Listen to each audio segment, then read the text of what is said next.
जैसे भाई आप मेरे को पता है प्योर वेजिटेरियन हो, तो एक क्वेश्चन उठता है सबके वेज और नॉन वेज वालों के बीच में कि जो नॉन वेज एथलीट है वो बेटर है हमसे, या आपको लगता हो कि भाई मैं वेजिटेरियन हूँ, ये नॉन वेजिटेरियन है, तो ये इसकी परफॉर्मेंस मेरे से बेटर है या फिर ये बेटर परफॉर्म कर पा रहा है मुझसे, तो आपको ऐसा लगा है कि भी आपके गेम में कितना हुआ है?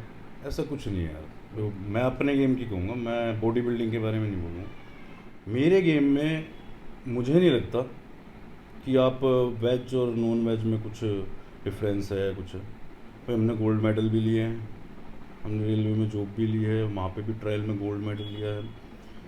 तो मैंने उनको ही बीट किया है वो जो नॉन वेजिटेरियन थे, और कई बार उन्होंने मुझे भी बीट किया।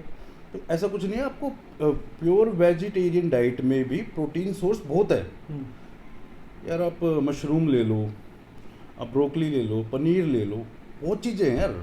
और देख यार, हमारा जो है ना, हम हरियाणा से बिलोंग करते हैं, थोड़ा सा ये खेती बाड़ी वाला कल्चर रहा, तो एक हरियाणा में ना देसी घी को कुछ ज़्यादा ही वो देते हैं। हाँ, ये अंदर से आती है एक चीज़, डाइटरी प्रोडक्ट्स पे हमारा कुछ ज़्यादा ध्यान रहता है।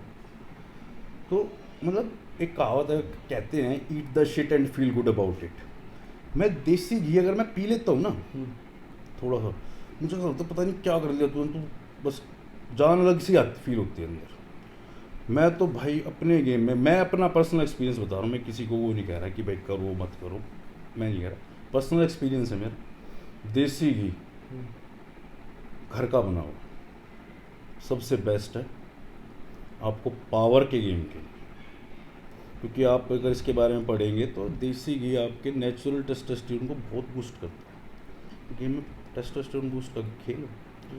और रही बात मसल्स की, तो यार प्रोटीन आप नेचुरल सोर्स से ले सकते हो, और आप सप्लीमेंट ले ही रही हैं। सप्लीमेंट यूज़ करता हूँ तो मुझे कोई खास फर्क नहीं पड़ता। तो भाई जैसे प्रोफेशनल पावर लिफ्टिंग है, तो जब प्रेप का मेन कंपटीशन से 1 महीना 2 महीना पहले, ठीक है, तो आप कब अपनी प्रिपरेशन स्टार्ट करते हैं? जो मेन गोल होता है, जैसे कबड्डी चल रहा है आज, तो अब आपको लगता है दिसंबर में गेम आपका, तो अभी से ही आप अपना गोल लेके चलेंगे धीरे धीरे, या आप 2-3 महीना पहले से स्टार्ट करेंगे? कैसे प्रिपरेशन करते हो आप अपने गोल के लिए? रजत भाई, practice makes a man perfect. मैं साल में 12 महीने प्रैक्टिस करता हूँ। कोई off season, on season, in season? कोई ऑफ नहीं, कोई ऑन नहीं। ऑफ ऑन सीजन का मतलब ये नहीं है कि आप प्रैक्टिस बंद कर दो या लिफ्टिंग ही छोड़ दो। ऑफ सीजन जब भाई मुझे पता है अभी 6 महीने 8 महीने हैं, तो पावर लिफ्टिंग क्या है, जैसे पावर लिफ्टिंग और बॉडी बिल्डिंग सेम है लगभग। इनमें क्या डिफरेंस क्या है, बेसिक डिफरेंस क्या है? पावर लिफ्टिंग का ऑफ सीज़न जो है मेरे लिए, मैं किसी को नहीं कह रहा, पावर लिफ्टिंग का जो ऑफ सीज़न है वो बॉडी बिल्डिंग का ऑन है। जो बॉडी बिल्डिंग का ऑफ है वो पावर लिफ्टिंग का ऑन है। आपको पता है बॉडी बिल्डिंग में जब भाई आप मस्कुलरिटी पे लास्ट प्रिपरेशन पे आते हो 15-16 रैप पे आ जाते हो, ये रेपिटेशन रेंज हम अपने पावर लिफ्टिंग के ऑफ सीज़न में रखते हैं। जब हम कंपटीशन के पास होते हैं अपनी रैप रेंज कम कर देते हैं, 2, 3, 4 ये रैप रखते हैं, क्योंकि हमें हैवी पे जाना होता है। मसल बिल्डिंग हम 16 रैप से पीछे करते हैं, और ये अपना उसमें करता है, और वो बॉडी बिल्डिंग में आपको पता है पॉजिटिव करता है। ठीक, तो ये है। लेकिन हाँ, बस इतना ज़रूर कहूँगा भाई, जो बच्चे 2 महीने 3 महीने सोचते हैं कि अरे 2 महीने 3 महीने रहे, चलो बैग उठाओ जिम में भागते हैं, अब करके आएंगे नेशनल में मेडल लेके आएंगे, ऐसा कुछ नहीं होता भाई। तो आपको मिली कितना टाइम हो गया पावर लिफ्टिंग में?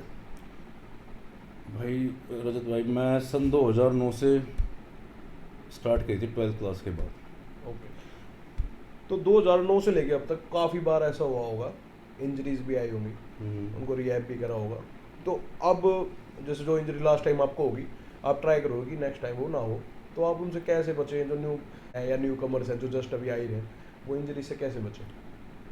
देखो यार, injuries is the part of a game, every game. पहली चीज़, इनसे डरो मत। ये सोचो ये मुझे मेडल मिला एक तरीके से, आप डरोगे ना तो आप इंजर्ड होगे। पहली चीज़, प्रॉपर हाइड्रेशन रखो अपनी, प्रॉपर वार्म अप करो, प्रॉपर स्ट्रेचिंग करो, उसके बाद प्लेटफॉर्म पे जाओ। अब आती है बात रिहैब की। रिहैब क्या है भाई? बच्चे सोचते हैं यार कमर में झटका लग गया या फिर एक इंजरी होगी, घर बैठ जाओ। महीने 2 महीने घर बैठ जाते हैं, फिर वो सोचते हैं अभी हील होगी, फिर चलता है। मैं कहता हूँ जिम की चोट जिम में ही ठीक होगी। अंदर से आप वर्कआउट करोगे, इंटरनल हीट प्रोड्यूस होती है बॉडी में, वो कहीं ना कहीं आप। अब एक बात बताओ यार, आपके चोट लगी है, आप क्या कर रहे हो? Rice therapy, rest ice compression है। फिर आप गर्म पानी, गर्म चीज़ से सिकाई करते हो, 1 मिनट गर्म, फिर कोल्ड हॉट शावर। यार आप इंटरनल हीट क्यों नहीं प्रोड्यूस कर रहे बॉडी में? वो और जल्दी हील करेगी उस चीज़ को, ब्लड फ्लो बढ़ेगा। ब्लड फ्लो, ब्लड क्या है? ब्लड आपका ऑक्सीजन कैरी करता है, ऑक्सीजन उस मसल तक पहुंचाएगा। जितना ज़्यादा ऑक्सीजन जाएगा उतनी जल्दी वो हील होगी प्रॉब्लम। बस ये है अपना लाइट ट्रेनिंग का, जो उस मसल को मत ट्रेन करो, ज़्यादा लोड मत दो उस पर, दूसरी मसल पकड़ो, लेकिन छोड़ो मत। ये जो महीने महीने छोड़ना है, गेम ही छुड़वा देगा। इंजरीज तो पार्ट है भाई गेम। तो भाई हम सब अपनी पावर लिफ्टिंग की जर्नी में एक प्रॉब्लम हर किसी इंसान ने, इस दुनिया के हर किसी पावर लिफ्टर ने फेस की है, आपने भी की होगी, सभी कर रहे हैं। तो मेन प्रॉब्लम क्या होती है कि एक पॉइंट पे आके ना हम सबकी पावर होल्ड हो जाती है। टेक्निक्स वगैरह सब कुछ अप्लाई करके देख लेते हैं, डाइट चेंज करके देख लेते हैं, इंटरनेट छान मारते हैं। स्टेज आ जाती है। हाँ, तो होल्डिंग हो जाती है काफ़ी टाइम को, डीमोटिवेशन, उसमें डाउनफॉल बहुत ज़्यादा आता है। तो ये शायद आपके साथ भी हो, तो इसमें आपने कैसे रिकवर किया? देखो यार रजत भाई, क्या है ना, सन 2009 से मैं स्टार्ट करी गेम। आज क्या हो रहा है? सन 2021 मैं कंटिन्यू। पहली चीज़ पेशेंस, दूसरी चीज़ कंसिस्टेंसी, यही आपको पावर लिफ्टर बना सकते हैं। मैं एक रशिया के बहुत बड़े पावर लिफ्टर हैं, उनका इंटरव्यू देख रहा था। वो बोलता है अगर आप साल में 2 से 2.5 किलो भी अपना टोटल इंक्रीज़ कर रहे हो तो आप बहुत अच्छे पावर लिफ्टर हो। सिर्फ 2 से 2.5 किलो? उन्होंने ये बात बोली, कुछ सोच के बोली होगी उन्होंने। मैं ये कहता हूँ ठीक है, आप मैं करो, इंक्रीज़ करो। मैं ये नहीं कहता कि 2-2.5 किलो ही करो, आप 10 किलो करो, 20 किलो करो, 50 करो, लेकिन यार ये मत सोचो कि करना है, मतलब उस चीज़ को लोड मत रखो अपने ऊपर। यार बॉडी है, ठीक है, टाइम लगता है, मसल बिल्ड होंगी, टाइम लगेगा मसल बिल्ड होने। मसल ही तो वेट उठाएगी, हड्डियाँ तो वेट उठाएंगी नहीं, मसल उठाएगी। पेशेंस रखो, अपनी कंसिस्टेंसी रखो, और सबसे बड़ी चीज़ जो आपका इंथुजियाज्म है, वो जो आज है ना वेट उठाने के लिए, वो कल भी, वो परसों भी, वो सन 2009 में भी मेरा वही था, सन 2021 में भी मेरा वही है। इसलिए मुझे ये लगता है कि मैं आगे ग्रोथ करूँगा। जो डाइट ट्रेनिंग प्रोग्राम है उसमें कंसिस्टेंसी दिखाओ, प्रैक्टिस डेली करो, तो करिए पावर कभी ना कभी जरूर बढ़ेगा। आप यार बॉडी बिल्डिंग में देखते हो ना, वो आता है एक लाइन आती है, eat like a dog, sleep like a baby, train like a beast. बड़ी अच्छी बात है। अब क्या है, eat like a dog, dog की तरह खाओ तो, लेकिन क्या खाओ? जो आपके कोच ने मिला पता है। सोना है, सो, लेकिन कैसे?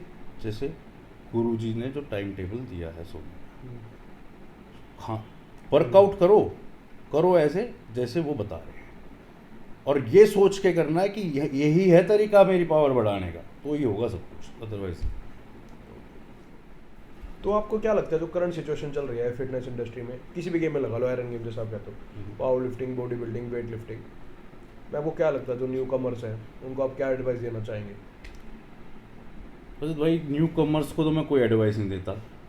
न्यू कमर्स के पेरेंट्स को एक एडवाइस ज़रूर दूंगा कि यार एक बात बताओ, जब तुम अपने बच्चे को स्कूल में डालते हो, आप अपने बच्चे के स्कूल के बारे में 10 जगह पता करोगे, 10 बंदों से रिव्यूज़ लोगे, खुद जाके चेक करोगे, एटमॉस्फेयर चेक करोगे स्कूल का, टीचर्स कैसे हैं, क्या क्वालिफिकेशन है, बच्चे कैसे हैं, ये सब चेक करते हो, 10 स्कूल देखते हो, तब जाके एक स्कूल डिसाइड करते हो, वहाँ पे उसको भेजते हो। जब ये बात आती है जिम की, आपको पता ही नहीं आपका बच्चा किसके अंडर ट्रेनिंग कर रहा है। यार उसका बच्चे को तो, वो तो बच्चा है, वो तो मिट्टी है, जैसे स्टार्टिंग में बात, मिट्टी है वो तो। भाई उसको तुम एक अच्छे ट्रेनर, आपको पता होना चाहिए भाई वो ट्रेनर क्या है, उसका बैकग्राउंड क्या रहा है, क्या खुद भी कभी मेडलिस्ट रहा है या नहीं रहा है, चलो ये भी एक सेकेंडरी चीज़ है।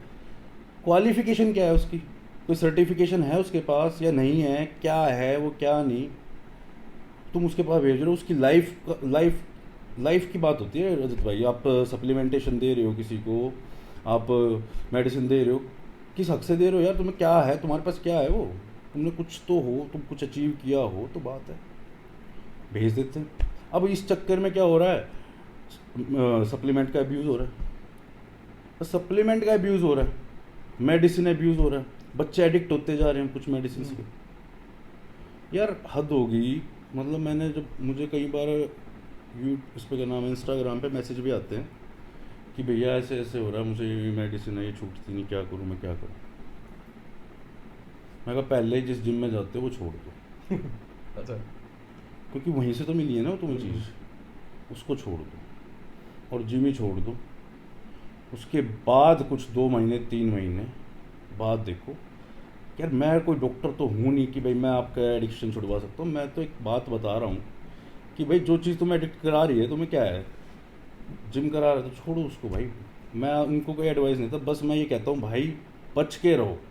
एडिक्शन नहीं छूट सकता, बहुत मुश्किल चीज़ है। इसके लिए रिहैब सेंटर होते हैं, वो पता नहीं क्या क्या करते हैं, मुझे नहीं पता।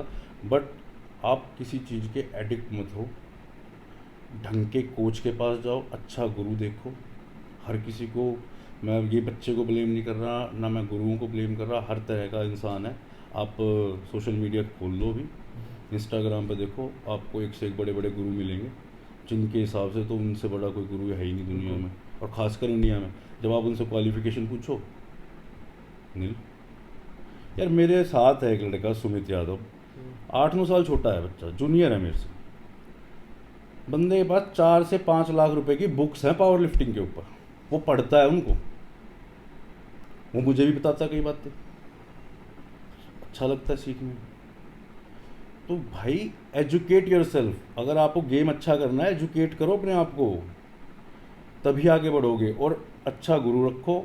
और भाई मैं पेरेंट्स से कहूँगा अपने बच्चे पे ध्यान रखो। भाई पता नहीं आपका बच्चा आपकी आंखों के नीचे ही एडिक्ट होता जा रहा है किसी ड्रग का, बहुतों के साथ हो रहा है।